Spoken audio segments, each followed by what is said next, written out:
melihat prospek surat utang Indonesia sebenarnya masih sangat-sangat prospektif, karena memang dari sisi yield Indonesia masih sangat terjaga, dan kita lihat juga dalam beberapa waktu terakhir ternyata rupiah kita juga cukup malah terapresiasi dengan sangat baik, dan juga surat utang kita juga relatif masih sangat-sangat diminati oleh pasar global.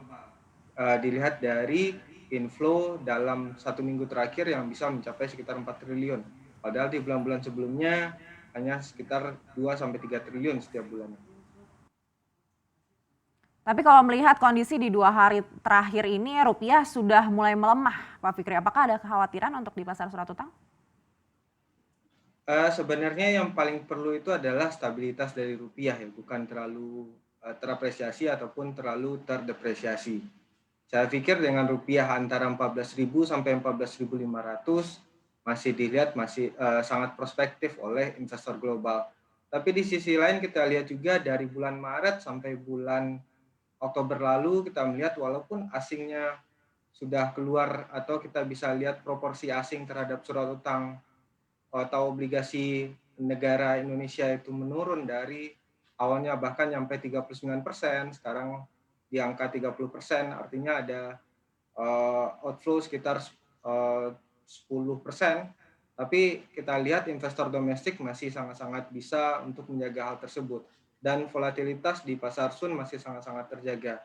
Walaupun dalam bulan Maret kita lihat tekanan terhadap Sun sangat besar ya, dari yield Sun yang 6,5% di bulan Maret langsung naik ke 8%, tapi dalam beberapa waktu terakhir seiring dengan perekonomian Indonesia yang juga sudah mulai membaik, kita melihat yield Sun kita juga sudah mulai menurun dari 8% di bulan Maret sampai kemarin di 6,2%, atau mungkin di hari ini naik ke 6,3%.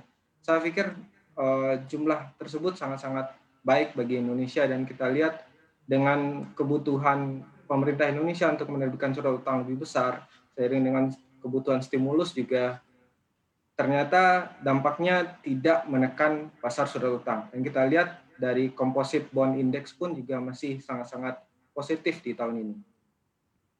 Ya, tapi bagaimana dengan surat utang korporasi? Meskipun perekonomian semakin membaik begitu, tapi ada beberapa korporasi juga yang masih terdampak dalam begitu dan perlu waktu untuk bisa pulih begitu. Apakah ini juga seiring dengan peningkatannya risiko gagal bayar surat utang korporasi? Iya, pastinya. Karena dari surat utang korporasi kan tergambar juga dari rating ya. Dan kami dari Pevindo sendiri menghitung default rate atau jumlah default dari surat utang korporasi di Indonesia dari tahun 2007 sampai akhir Oktober 2080 itu sebenarnya nilainya masih di angka 0,87%. Dalam artian bahwa sebenarnya walaupun ada 3 default instrumen di tahun ini dari surat utang korporasi, tapi secara keseluruhan, secara agregat, ternyata surat utang korporasi di Indonesia resikonya masih sangat-sangat terjaga. Di samping juga penerbitan surat utang korporasi di Indonesia yang biasanya setiap tahun didominasi oleh surat utang dengan rating yang sangat baik. Double A dan Triple A itu sekitar 70% setiap tahunnya. Walaupun kita tidak menampik bahwa ada risiko seiring dengan rating yang semakin rendah.